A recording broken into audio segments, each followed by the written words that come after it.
So we're up here in Francis Marion National Forest, just a little ways down from the Halfway Creek Road campground.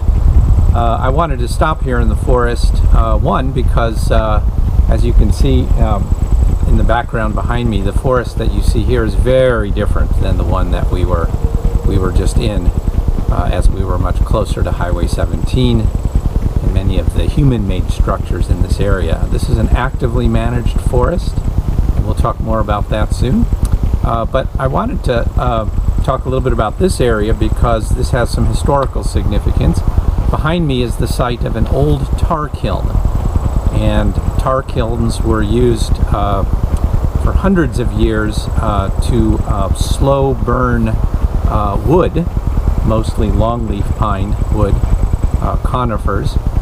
They would build a fire inside a rock hut, and they would slow burn the wood, and then the resins and other chemicals inside the wood would come out of the wood and run out of the kiln down runnels into buckets. That's why they would build the kiln on top of these mounds in these areas. The tar that was extracted from the conifers was actually used in old wooden sailing ships.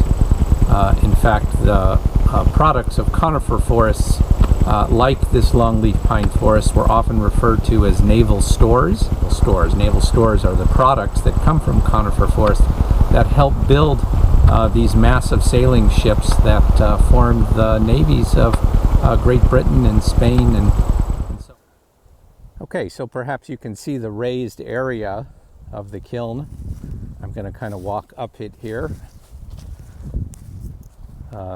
Over on the left there, you can see a little placard that used to have some information about the kiln, but it looks like the weather has made the best of it.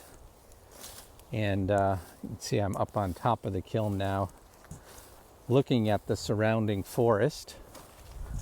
I suspect that a lot of the markings on the trees here are marking the location of this historic site. But yeah, so right up on top here is where the kiln was, and they would build little runnels that would run down the hill into troughs and buckets that would collect the tar, and then they would heat that tar up and slather it in between the boards of sailing ships in order to make them watertight. Absolutely.